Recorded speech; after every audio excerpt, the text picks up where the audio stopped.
Hello everyone, बात करते हैं कॉन्सेप्चुअल शॉर्ट 4 की। तो आज हम कुछ नया सीखने वाले हैं, area method to find the maximum value. Maximum value हमें निकालनी है P Q plus Q R plus R S की, अगर इनका सम कांस्टेंट दिया हुआ है p plus Q plus R plus S equal to 2021। यहाँ पे पी क्यू आर एस जो हैं वो एक पॉजिटिव इंटीजर्स हैं। तो चलो, सबसे पहले अगर हमें इनकी मिनिमम वैल्यू निकालनी है, वो बहुत ही आसान है निकालना, आप भी ट्राई कर सकते हो। अगर इनकी मिनिमम वैल्यू की बात करें, यहाँ पे प्रोडक्ट हमें जो दिया हुआ है वो है p इंटू क्यू, उसके बाद है q इंटू आर और फिर है r इंटू एस।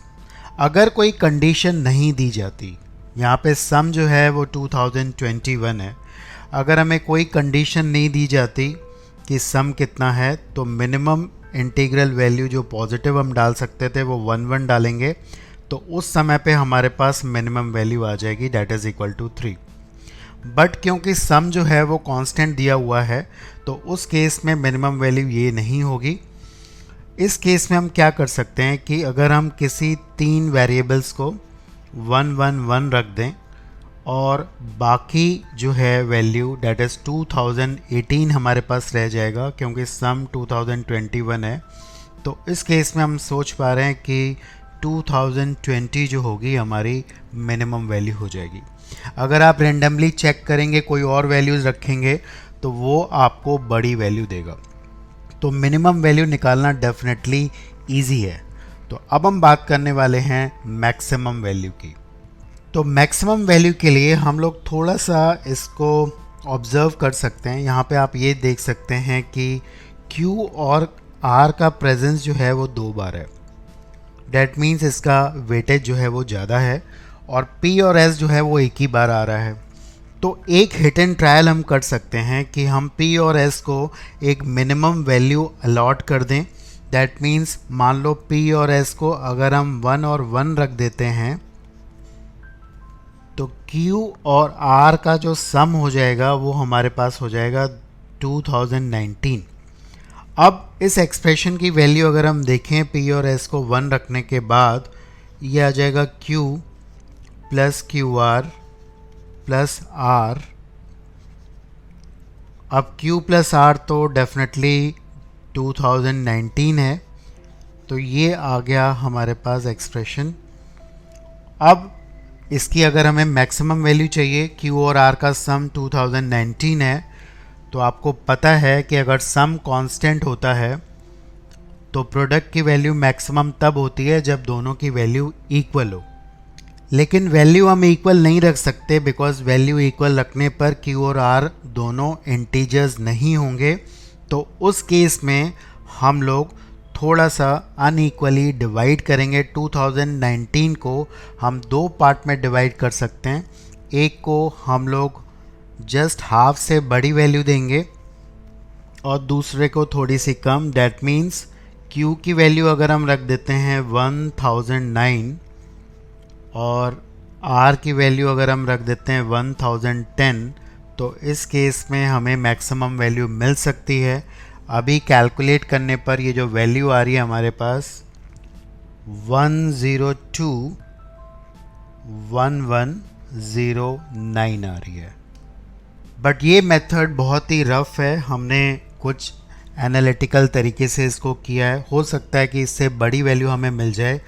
तो अब हम बात करने वाले हैं एरिया मेथड, और ये भी देखेंगे कि क्या ये वैल्यू हमारी कॉन्साइड कर रही है, उतनी ही हमें मैक्सिमम वैल्यू मिल रही है एरिया मेथड से। So this is going to be very interesting. So let us move on to the area method to find the maximum value.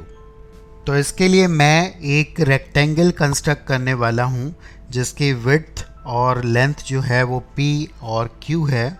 You can see this. तो इस रेक्टेंगल की area है P into Q. ये हमारा पहला term है expression का, P into Q, यहाँ पे देख पा रहे हैं आप लोग। Again we are going to construct another rectangle, एक दूसरा रेक्टेंगल बनाएंगे जिसकी एरिया होगी R इंटू क्यू। कुछ इस तरह से आप देख पा रहे हैं कि इसकी विड्थ R हमने ले ली है और लेंथ जो है वो Q है, तो इसकी एरिया हो गई r into Q, this is the second term. और फाइनली एक और रेक्टेंगल कंस्ट्रक्ट करेंगे जिसकी एरिया होगी r into S, here it is. तो इसका मतलब ये हो गया जिसकी मैक्सिमम वैल्यू हमें निकालनी है, that is P Q plus Q R plus R S की, वो इन तीनों रेक्टेंगल की एरिया का सम होगा। अब इस एक्सप्रेशन को हम एक और तरीके से लिख सकते हैं, हम लिख सकते हैं P plus R into Q plus S, but इसमें एक एक्स्ट्रा टर्म आ जाएगा P इंटू एस और उसको हम लोग कर देते हैं सब्ट्रैक्ट।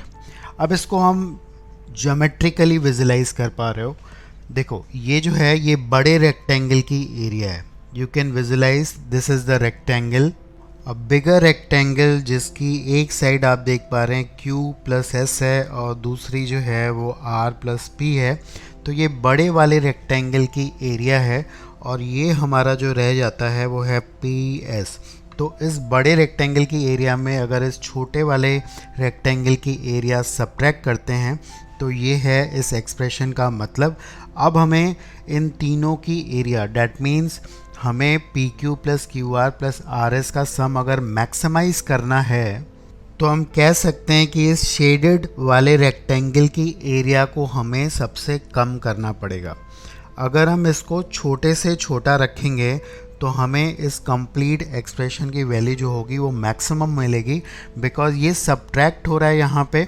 तो ये बड़ा वाला रेक्टेंगल है, इसके तीन जो बाकी पार्ट हैं जो कि बन रहे हैं पी क्यू क्यू आर और आर एस से, that means these three parts, इन तीनों पार्ट को हमें मैक्सिमम करने के लिए हमें इस छोटे वाले रेक्टेंगल की एरिया को सबसे कम करना पड़ेगा।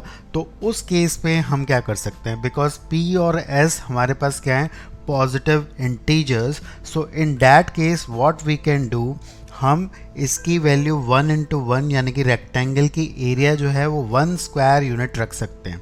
उस केस में हम देख पाएंगे कि ये कुछ फिगर इस तरह से हमारा बन जाएगा और हमें इस एक्सप्रेशन की वैल्यू सबसे बड़ी मिलेगी। तो इस केस में आप देख पा रहे हैं कि ये जो रेक्टेंगल सब्ट्रैक्ट हो रहा है इसका जो लेंथ और विड्थ है दोनों 1 1 है, ये 1 स्क्वायर यूनिट का बन जाएगा और इस केस में हमें मैक्सिमम वैल्यू मिलने वाली है, बिकॉज़ ये तीनों की एरिया जो होगी वो कुल मिला के सबसे ज़्यादा होगी, सम इनका मैक्सिमम हो पा रहा है।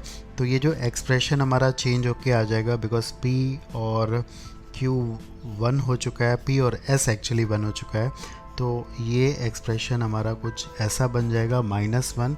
अब हमें निकालनी है इसकी maximum value.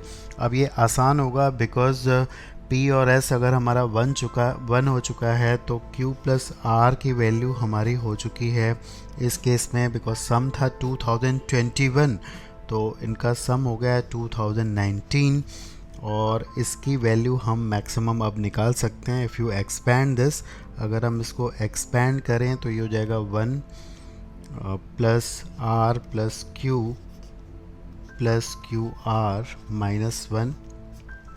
You are getting the same thing जो कि हमारे पहले वाले मेथड में था। Q प्लस R की वैल्यू हमारे पास डेफिनेटली है 2019। अब हमें इस प्रोडक्ट यानी कि Q और R के प्रोडक्ट को मैक्सिमम करना है।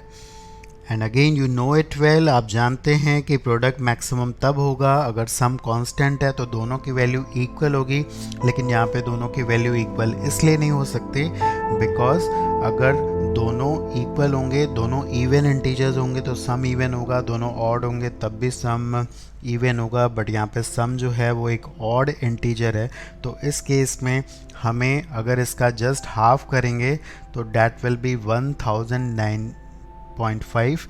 तो हम थोड़ा सा एक को एक्सीड करेंगे, एक को बढ़ा देंगे स्लाइटली और एक को थोड़ा सा कम कर देंगे। सो इन दैट केस Q की वैल्यू हम रखने जा रहे हैं with the same concept, it is 1010 और दूसरे वाले की हम वैल्यू रखने जा रहे हैं 1009, ताकि सम जो बन जाए वो 2019 बन जाए। And you can see we will have the same answer, the maximum value will be 1021,109। So this is the maximum value and I do hope, मुझे पूरी उम्मीद है कि आप इस अलग से कॉन्सेप्ट को समझ पा रहे होंगे. And I promise you we'll be learning very different concepts in the conceptual short, and I invite the suggestions from all of you what you want to learn. Any suggestions from your side will be welcome, and happy learning. Please don't cram the results. आपको रटने की ज़रूरत नहीं है. हर एक चीज़ को conceptually समझेंगे, पढ़ेंगे, और जितनी डेप्थ में हम जाएंगे उतना सब्जेक्ट इंटरेस्टिंग हो जाएगा. Thank you once again.